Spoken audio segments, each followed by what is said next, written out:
Hi, today I'm going to show you how you can send zip files on Gmail.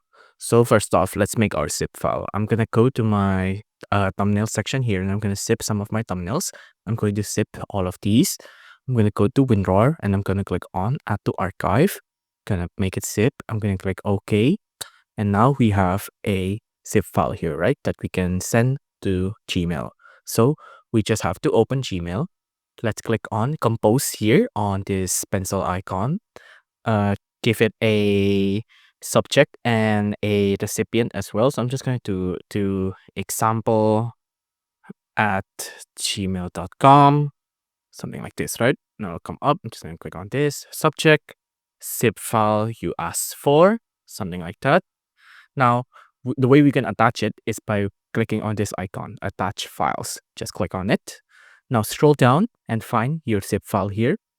Click on open. And now the zip file will be uploading. Wait for it to upload.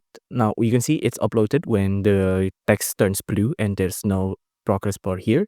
But there you go. Now your zip file is attached and you can send it through Gmail by pressing this button right here. If you like this video, please consider liking and subscribing.